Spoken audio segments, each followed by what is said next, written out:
Hello, neighbor. It's Jeremy. What's up? Today, we're going to handle some basics of 3D object creation, explanation, like what the parts are.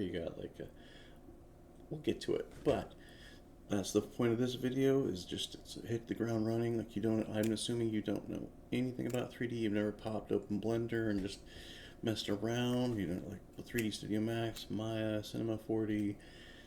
It's all going to be, what I'm going to explain is the parts of a polygon 3D object. So it's kind of almost universal in the 3D production pipeline.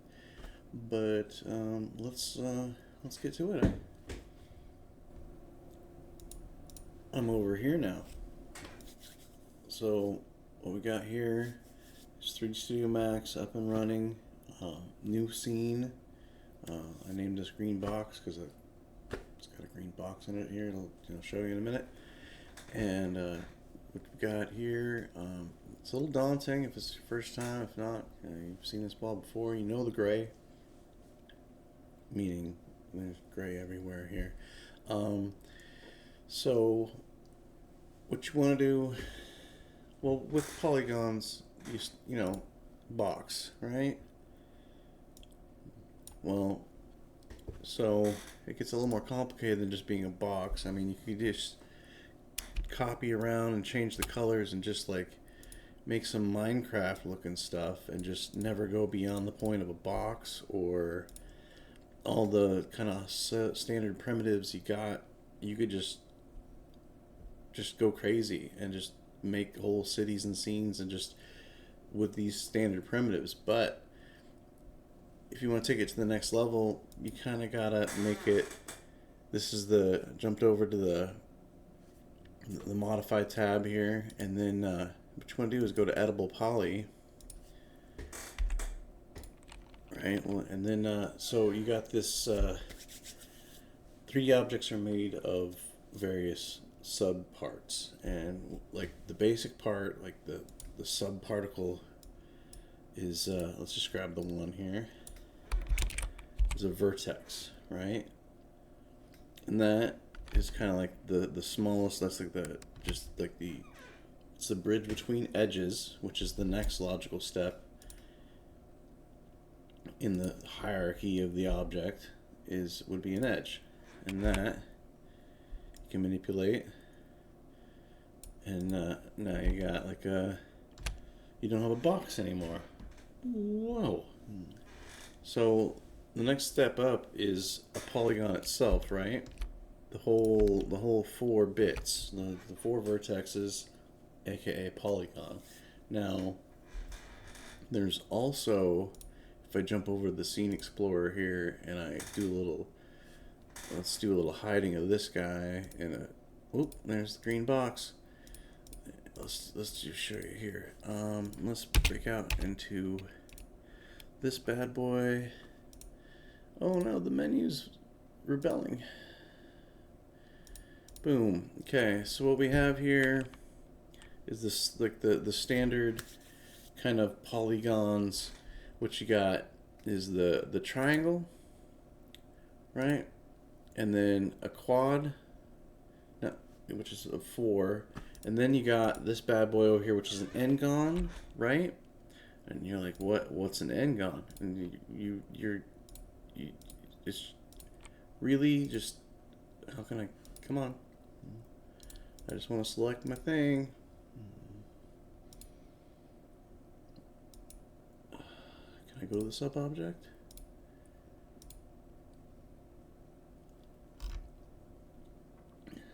All right. So if we look,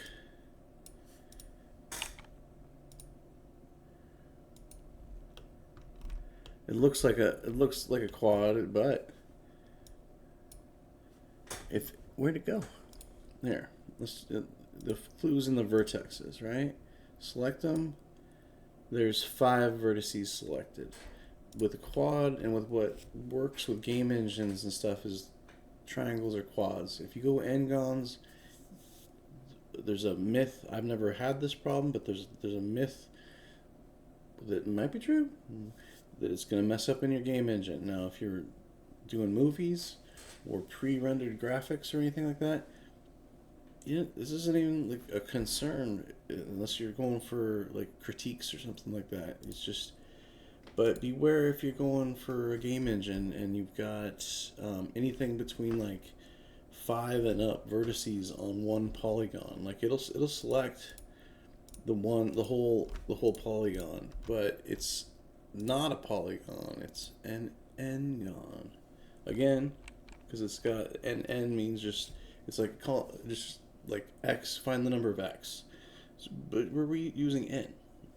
That's so. Watch out for the n-gon. Now, let's see here. Check my notes. Edge, polygon, polygon. All right. So, let's jump to a little more complicated of a object. And so we got this dude man bro here. And the next thing I wanted to cover is something weirdly some people just don't understand about 3D models is how to color it or put images onto the 3D space. Even some 3D modelers I've had like worked with, and just like they were so fast modeling. I'm like, why? How are you so fast? And then I realized they weren't UV mapping anything, and then they were making stuff for games, and then it'd become time to put the engine, and then it'd be like the programmer dude would be like, well, where's the texture, or why is this looking weird? And they'd be like, what do you mean? And it's just like it's a thing. So with that said, when you have an edible polygon and you want to color it or texture it, right?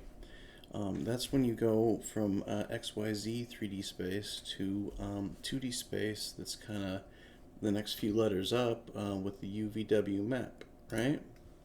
And that is a 2D representation for a 3D surface, right? So if I go and open up the UV editor, right, this is what a UV map looks like. So let's just, where am I at? Where are you at? Here we go.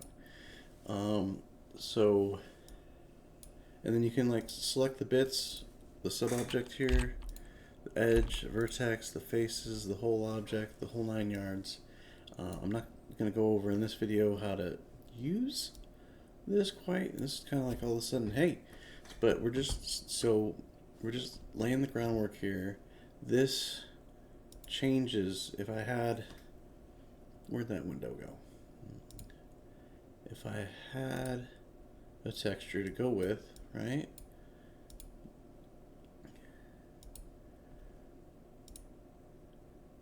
There we go. You can see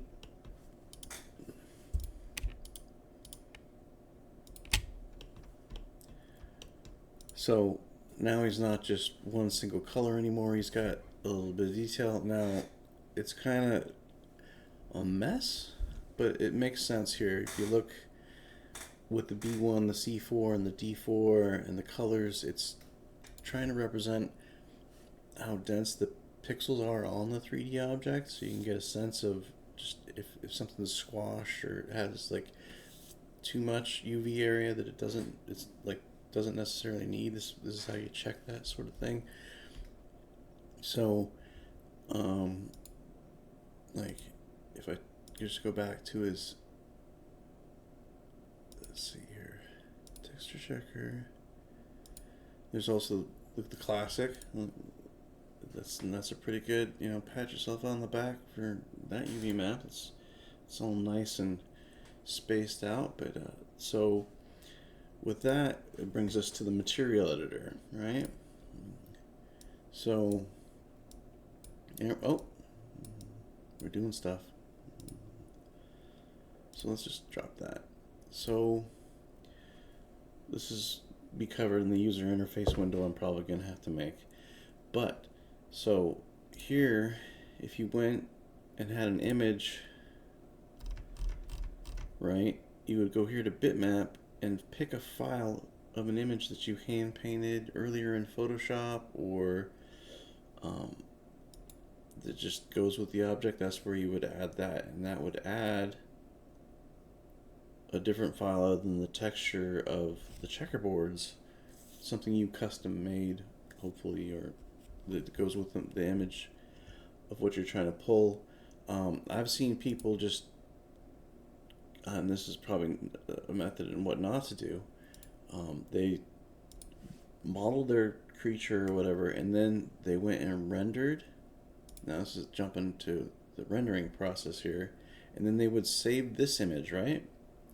Which is a simple click right here, and then they would make their texture map, UV map, what they were going to do off of that. So it would just project this, say, onto this, and that's how they thought they were quick, as they thought they were better than sliced bread, because that's how they made their textures. Nah, it's not a method I recommend. It might get you, like, somebody might come and like slowly roll on that, or it could be a creative venue for you to just not paint textures. Just now, this is for games. Like if you're doing movies and you have unlimited polygon budgets, and you don't even have to worry about UV maps with that kind of thing. You could or you couldn't. It's like your choice, whatever creatively suits you. Now, with that, kind of like, where do you want to go from here? Okay. One more thing. So, say you've got your cool dude band bro, and you want to take it to a game engine. Let's just kind of take it all the bases of game development here.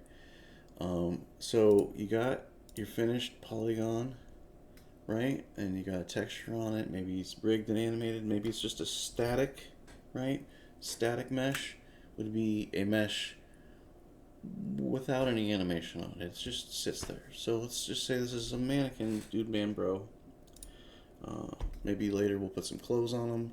But to export, you just go over here. Export selected is what you want to do, because you might, the way I work is I'll have a lot of creatures and characters in one scene, and then I'll export it. So you want to do export selected, so you're making sure you just got the one thing, and then you want to go to look, there's all these options. Now you can go OBJ, right, and that's short for an object, 3D object.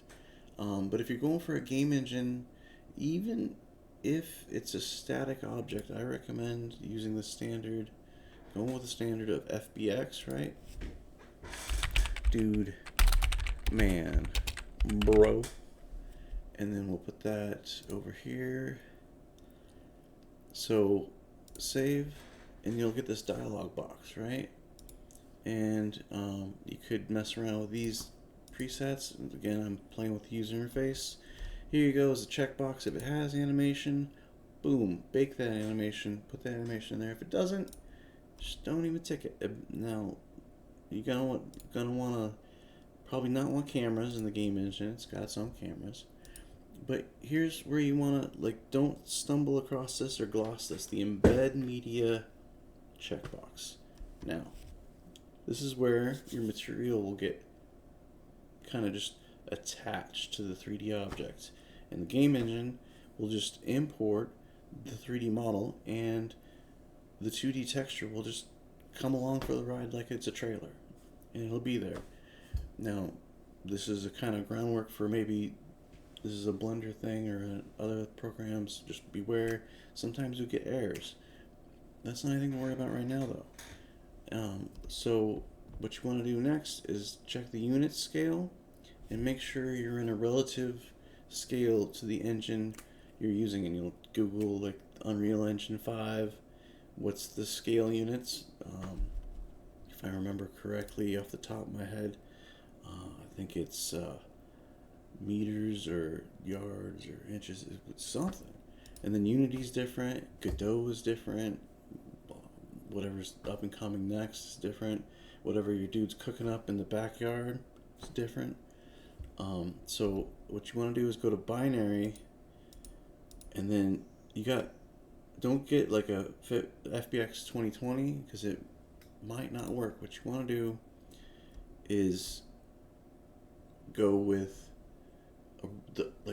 as old as you can get FBX version, like old as dirt, 2014, 2015, like back in the day. And that way, it's more compatible with everything. So, with that said, boom. Now, kind of jogs a little bit, export one, okay? So that's exported. So now, right, you go hop over to where you exported your file to, and now you've got a little polygon treasure to add to a game engine or show your friends or throw on Sketchfab or ArtStation. That's kind of the end product is like a to go somewhere else. Okay, so welcome to the world of Unreal. This is Unreal 4. The new top of the line is Unreal 5. I'm using Unreal 4 for undisclosed purposes, and that's not really the aim of the video right now. What we're trying to do is show you the import process. I'll go import into level. Then you grab your content, right? We'll go boom, boom, boom where it's at, and grab Dude Man Bro, and then go tell them where we're going to put it. It's probably some geometry mesh. It's a good spot for it. And then this might be a different screen than what you see, but this Dude Man Bro. And let's see here. Sometimes I get degenerate error, so I'm just going to take that off. Import. And Dude Man Bro is in the engine. It's alive. So welcome to the wonderful world of 3D modeling. Let's hit the ground running and see what kind of cool stuff we can make. The dudes landed into Unreal Land. We covered what a polygon is, from vertex all the way up. I might have glossed over, there's also a, in Max, there's a find the gap sub-object, but we'll go over that when we go user interface kind of thing. Congratulations for making it all the way through the video. Thank you, neighbor. Have a great day. Till the next episode.